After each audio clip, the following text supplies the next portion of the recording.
Hello and welcome to Mentoring the Mentors, an institute that accelerates your learning curve. My dear educators, let's today discuss different cats, another brand new list of cats, as I've already shared with you.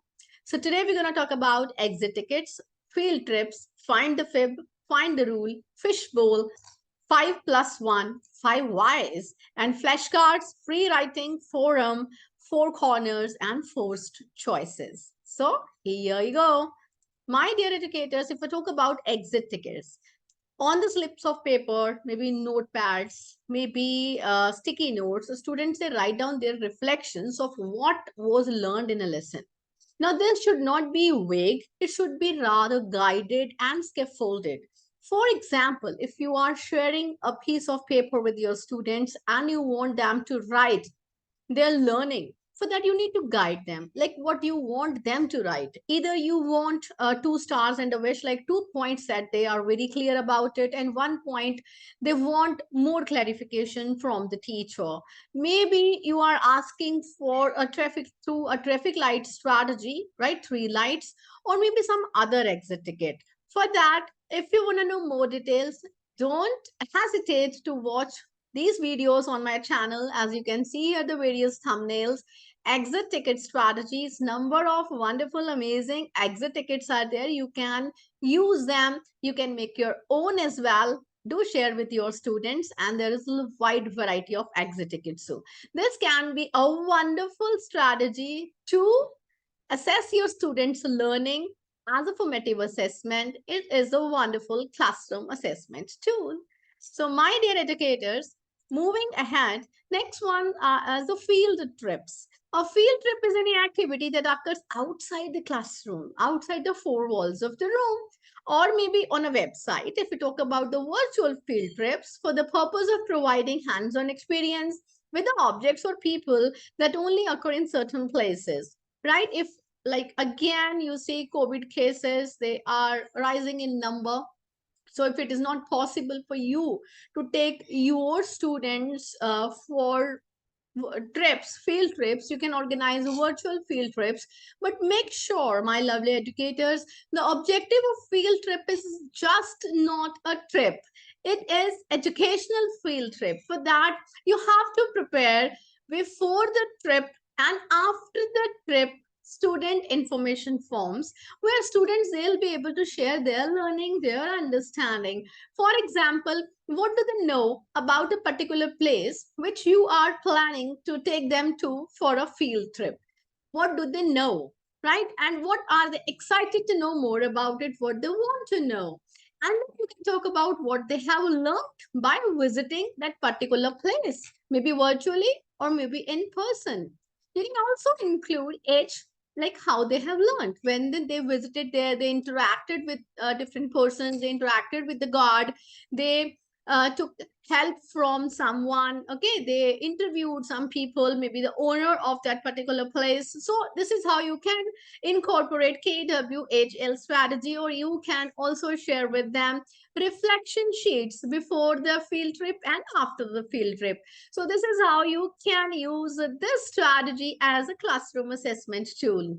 So I hope you are understanding what I am sharing with you, and I want you to go through all the strategies. They are really wonderful. Do tweak them, and if you have some tweaked versions, do share with me in the comment section below.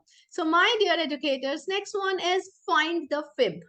Find the fib strategy. It's like truth and dare. For example, it's a team activity where a group of students will write maybe 2 true statements and 1 false statement, and then challenge the other team to find the fib. And there are different variations for this strategy. You can go ahead with 3 truths and a lie, and maybe odd one out. Each of these requires students to develop their task for the peers. So when the children they are working in peer group, right? So what they'll be able to do is what they are expected to do. They have to list a few points, a few statements. Some of them are true, and one is false. And other students they have to find out what is false. And the same can also be done as odd one out strategy too. For example, just I would like to give you a very simple example.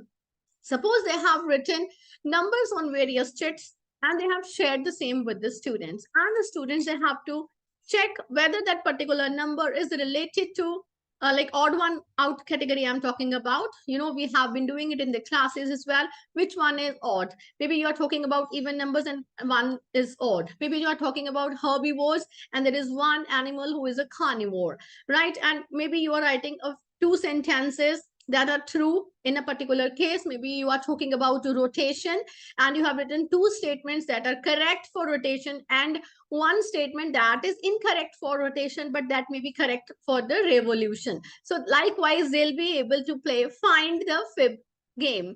And this is a kind of classroom assessment tool. Students love to do it because you see they are involved, they are engrossed in this actively completely. They are designing it themselves, they are sharing it with the peer group, they are assessing themselves who is correct, who is incorrect. So make sure you use this as classroom assessment tool. Next is find the rule. Students, they are given a set of examples that demonstrates a single rule and are asked to find the find and state a rule. For example, if you have shared some examples with your students, maybe you are bouncing a ball and ball is coming up, you are throwing it and it is coming back. So you have given several examples to your students. After looking at those examples, maybe the student, they are sharing this as example of the principle, Newton's law, action and reaction are equal and opposite. So they will be then, from the examples, they will be driving the principle, they'll be stating the rules. So this is how you can use this strategy as well, moving from examples to stating the rules, as we share with our students inductive and deductive reasoning methods. So you can go ahead with that as well.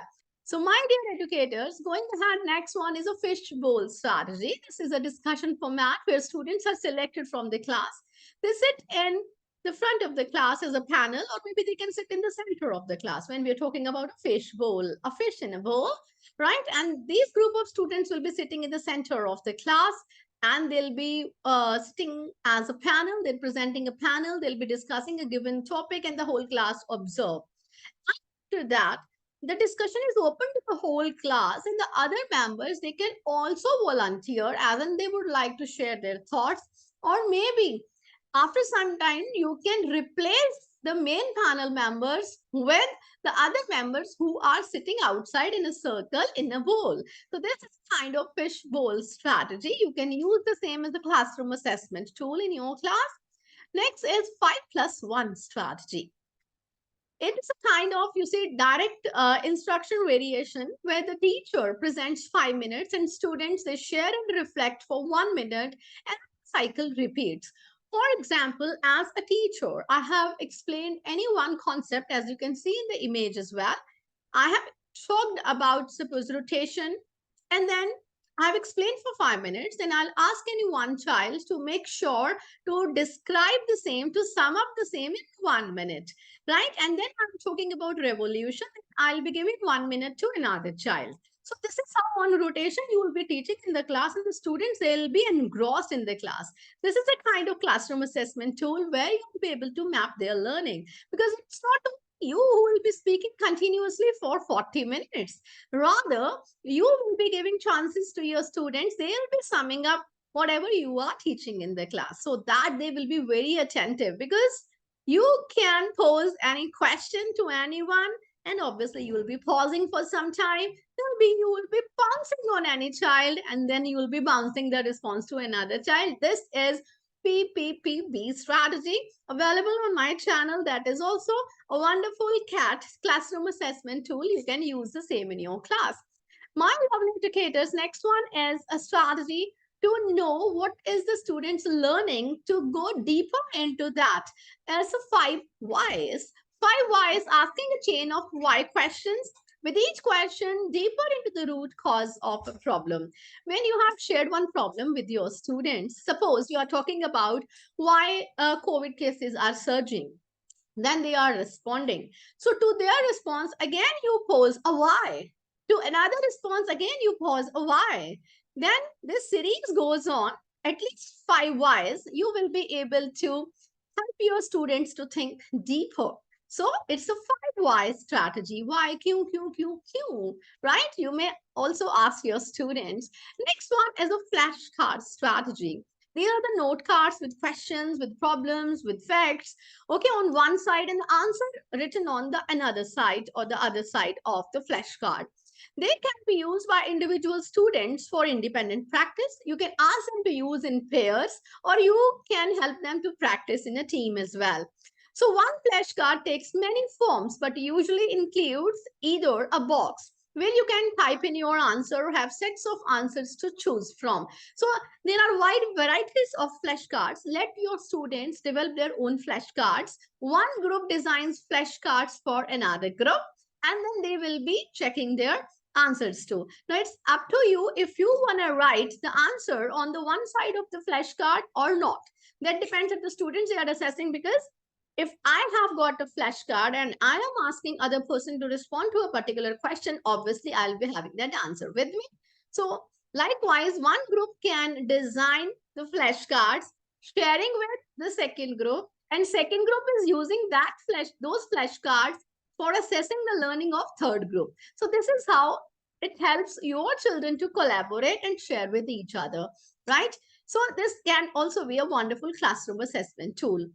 Now coming to forced choices, a classroom activity in which a small number of choices they are placed around the classroom and the students they are asked to examine all the choices and then stand next to the choice. Students selecting the same choice and discuss reasons and advantages and disadvantages of the choices. This is again a kind of four corner strategy, a little bit variation for that. You can have any number of choices, right? If you want to reduce it to 3 or maybe 2, so you have put the different choices in the different corners of the room. Let your students to opt one of them, and then they'll be discussing the same with the other students who are sitting, who are coming, who are choosing a particular choice, and accordingly finally after discussion amongst the group they'll be sharing the same with the larger group, with the whole class. So let them select their choice. Why have they chosen a particular response, a particular idea? So, my lovely educators, next one is a forum. As you can see here in the image as well, it's a panel in which members they talk freely with the audience. So this is really very important. Let the students they discuss. Let the students come up with their own thoughts, their own suggestions, their own questions. So they'll be presenting the same. Like in a fishbowl strategy, we have got certain students who are sitting in the center and other students they are acting as audience, and maybe they can also be a part of the discussion. But here in a panel, either you can choose a few students coming in front of the class, or you can also divide your students in different panels with the different forums, and you can give them different topics. Suppose you are talking about types of nutrition. One group has been given a topic herbivores, right, autotrophs, and then another group has been given heterotrophs, right, then parasites and scavengers. So they are talking with each other, they are exploring different examples, they are posing questions and what they're doing in the group, and finally they are presenting the same to the other groups as well. So let us discuss the same on forums. This can also be a wonderful classroom assessment tool. So my lovely educators, if I go ahead with the four corners strategy I was just discussing with you, as you can see here image also a thumbnail of a video, detailed video on a four corner strategy available on my channel. You can go through it. There are a number of options, and you will get all your doubts cleared after watching this strategy.